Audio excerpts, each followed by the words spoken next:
Hello മക്കളെ, ഈയിടെയായിട്ട് കുട്ടികൾ ചോദിക്കുന്ന പ്രധാനപ്പെട്ട ഒരു ചോദ്യമാണ് ക്രിസ്മസ് എക്സാമിന്റെ ഡേറ്റ് വന്നു. കാരണം ഡേറ്റ് വന്നാൽ മാത്രം പഠിക്കാനിരിക്കുന്ന കുട്ടികളുണ്ട്. അപ്പോൾ നമ്മുടെ അക്കാഡമിക് കലണ്ടർ പ്രകാരം ഡിസംബർ 11 മുതൽ ഡിസംബർ 18 വരെയാണ് നമ്മൾ ക്രിസ്മസ് എക്സാമിന്റെ ഷെഡ്യൂൾ വന്നിട്ടുള്ളത്. നമുക്ക് ടൈം ടേബിളും കാര്യങ്ങളൊന്നും വന്നിട്ടില്ല, പക്ഷേ നമുക്ക് എക്സ്പെക്ട് ചെയ്യാവുന്ന ഡേറ്റ് ആണ് ഈ പറയുന്ന ഡിസംബർ 11 മുതൽ ഡിസംബർ 18 വരെയുള്ളത്.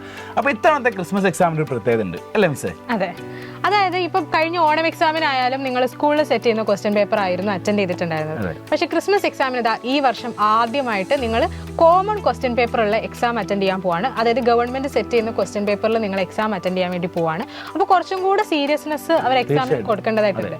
പിന്നെ എല്ലാ മക്കളും ചോദിക്കുന്ന ഒരു ചോദ്യമാണ്, അപ്പോൾ സെക്കൻഡ് ടേം എക്സാമിന്റെ പോർഷൻസ് മാത്രം പഠിച്ചാൽ പോരെ?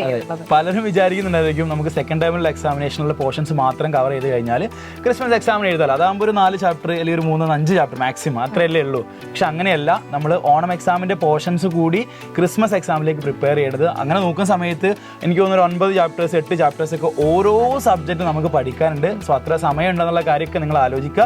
അപ്പോൾ നമ്മൾ ഈ വരുന്ന ഡിസംബർ 11 വരെ എക്സ്പെക്ട് ചെയ്യുകയാണെന്നുണ്ടെങ്കിൽ ഉറപ്പായിട്ടും ഒരു 1.5 മാസം അല്ലെ കഷ്ടിച്ച് അത്രയേ ഉള്ളൂ. സോ ആ കാര്യം നിങ്ങൾ പ്രത്യേകം ശ്രദ്ധിക്കേണ്ടതുണ്ട്. പിന്നെ മുൻ വർഷം മുതലേ നമ്മൾ കേൾക്കുന്ന ഒരു കാര്യമാണ് ക്വസ്റ്റ്യൻ പേപ്പറിന്റെ പാറ്റേൺ മാറിയിട്ടുണ്ട് എന്നുള്ളത്. അതായത് ആപ്ലിക്കേഷൻ ലെവലുള്ള ക്വസ്റ്റ്യൻസ് ആണ് ഇപ്പോൾ ചോദിച്ചുകൊണ്ടിരിക്കുന്നത്. വിച്ച് ഈസ് അല്ലെങ്കിൽ വാട്ട് ഈസ് എന്നുള്ള ചോദിക്കുന്നതിന് പകരം ആപ്ലിക്കേഷൻ ലെവൽ കുറച്ചും കൂടി ചിന്തിച്ച് എഴുതേണ്ട രീതിയിലുള്ള ക്വസ്റ്റ്യൻസ് ആണ് മിക്കവാറും ചോദിക്കുന്ന പാറ്റേൺ ഒക്കെ മാറിയിരിക്കുകയാണ്. അപ്പോൾ ആ മാറിയ പാറ്റേണിൽ നിങ്ങൾ എഴുതാൻ പോകുന്ന ആദ്യത്തെ എക്സാം ആണ് നമ്മുടെ ക്രിസ്മസ് എക്സാം എന്ന് പറയുന്നത്. അപ്പോൾ കുറച്ചും കൂടി ആ പാറ്റേൺ നിങ്ങൾക്ക് മനസ്സിലാക്കാനുള്ള ഒരു അവസരം കൂടിയാണ് ക്രിസ്മസ് എക്സാം. അപ്പോൾ അത്രയും സീരിയസ് ആയിട്ട് തന്നെ ക്രിസ്മസ് എക്സാമിനെ അവർ അപ്രോച്ച് ചെയ്യേണ്ടതായിട്ടുണ്ട്. അപ്പോൾ പഠനവും ആ രീതിയിൽ തന്നെ ആയിരിക്കണം അല്ലേ? അതെ, തീർച്ചയായിട്ടും നമ്മൾ ആ ഒരു ക്വസ്റ്റ്യൻ പാറ്റേണിൽ വരുന്ന ചേഞ്ചസിനനുസരിച്ചായിരിക്കണം പഠിക്കേണ്ടത്. ഇപ്പോൾ നമ്മളൊരു എക്സാമിനേഷൻ പ്രിപ്പയർ ചെയ്യുന്ന സമയത്ത് ഉറപ്പായിട്ട് നമ്മൾ പ്രീവിയസ് ഇയർ ക്വസ്റ്റ്യൻ പേപ്പർ ഉറപ്പായിട്ട് നോക്കും അല്ലേ മിസ്സേ? അപ്പം ഇനി വരാൻ വേണ്ടി പോകുന്ന ചേഞ്ചസ് ഉള്ള ക്വസ്റ്റ്യൻ പേപ്പറിനെ ഫേസ് ചെയ്യാൻ വേണ്ടി പോകുന്ന വിദ്യാർത്ഥികളെ സംബന്ധിച്ചിടത്തോളം പ്രീവിയസ് ഇയർ ക്വസ്റ്റ്യൻ പേപ്പർ മാത്രം വർക്കൗട്ട് ചെയ്ത് കഴിഞ്ഞാൽ പ്രയാസമായിരിക്കും. സോ അതുകൊണ്ട് തന്നെ ഓരോ സബ്ജക്റ്റിലെയും ഓരോ ചാപ്റ്റേഴ്സിലെയും കോൺസെപ്റ്റ് കൃത്യമായിട്ട് പഠിച്ചിട്ട് വേണം നിങ്ങൾ എക്സാമിനേഷൻ എഴുതാൻ വേണ്ടി പോകേണ്ടത്.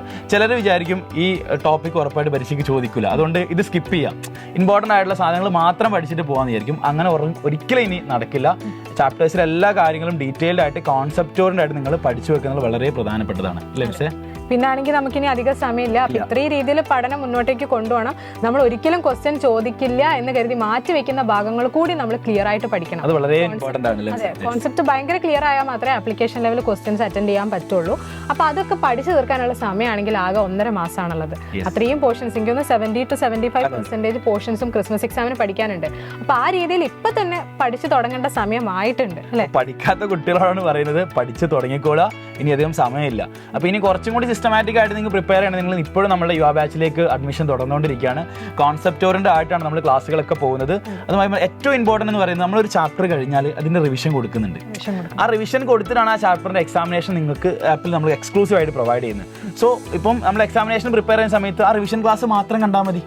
ആ ചാപ്റ്ററിലെ കംപ്ലീറ്റ് ഡീറ്റെയിൽസ് നമ്മൾ റിവിഷനിൽ പറയും. അപ്പം അതുമായി ബന്ധപ്പെട്ട ക്വസ്റ്റ്യൻസ് നമ്മൾ അവിടെ കൊടുക്കുന്നുണ്ട് അല്ലേ മിസ്സേ? പിന്നെ എക്സാം അറ്റൻഡ് ചെയ്യുന്നതോടുകൂടി ആ ഒരു ചാപ്റ്ററിൽ നിന്ന് വരാൻ സാധ്യതയുള്ള എല്ലാ രീതിയിലുള്ള ചോദ്യങ്ങളും നമ്മൾ ആ എക്സാമിൽ ഇൻക്ലൂഡ് ചെയ്യുന്നുണ്ട്. അപ്പോൾ ആ എക്സാം അറ്റൻഡ് ചെയ്തതിന് ശേഷം നമ്മൾ ആൻസർ കീ ഡിസ്കഷനും കൊടുക്കുന്നുണ്ട്, എങ്ങനെയായിരിക്കും ആൻസർ എഴുതേണ്ടത് എന്നുള്ളത്. അപ്പോൾ ആ രീതിയിൽ തന്നെ വളരെ സ്ട്രക്ചേർഡ് ആയിട്ടാണ് നമ്മുടെ യുവ ബാച്ചിലെ ക്ലാസ്സുകൾ പോയിക്കൊണ്ടിരിക്കുന്നത്. അപ്പോൾ ഇനിയും ജോയിൻ ചെയ്യാനുണ്ടെങ്കിൽ, ആരെങ്കിലും അടിച്ചു നിൽക്കുന്നുണ്ടെങ്കിൽ എത്രയും പെട്ടെന്ന് തന്നെ ജോയിൻ ചെയ്തോളാം. ക്രിസ്മസ് എക്സാമിന് നമുക്ക് അടിപൊളിയായിട്ട് അറ്റൻഡ് ചെയ്യണം. അതെ, അപ്പം എല്ലാവരും ഫേസ് ചെയ്യുന്ന മറ്റൊരു പ്രശ്നം എന്ന് വെച്ചാൽ ഇപ്പം ചില ടോപ്പിക്ക് മാത്രമേ ഡൗട്ട് ഉണ്ടാവുള്ളൂ. അപ്പോൾ ചിലരാണെങ്കിൽ നല്ല അല്ലാതെ ഏകദേശം കംപ്ലീറ്റ് ആയി പഠിച്ചിട്ടുണ്ടായിരിക്കും, പക്ഷേ ചില ടോപ്പിക്കിൽ മാത്രം ഡൗട്ട് ഉണ്ടായിരിക്കുള്ളൂ. അവർക്ക് ഏറ്റവും യൂസ്ഫുൾ ആയിട്ടുള്ള കാര്യമാണ് പേൾ വീഡിയോസ് എന്ന് പറഞ്ഞാൽ. അപ്പോൾ അത് മാത്രം കണ്ടാൽ മതി. എനിക്ക് തോന്നുന്നു ഒരു 20 minutes അല്ലെങ്കിൽ ഹാഫ് ആൻ അവറിനുള്ളിലായിട്ടാണ് ഓരോ വീഡിയോസ് നമ്മൾ പാക്ഡ് ആയിട്ട് സെറ്റ് ചെയ്തിട്ടുള്ളത്. സോ അത് മാത്രം കണ്ടു കഴിഞ്ഞാൽ നിങ്ങൾക്ക് ഡൗട്ട് ക്ലിയർ ചെയ്യാം, നിങ്ങൾക്ക് നോട്ട് പ്രിപ്പയർ ചെയ്യാം, എല്ലാ തരത്തിലുള്ള പോസിബിലിറ്റീസും അവിടെയുണ്ട്.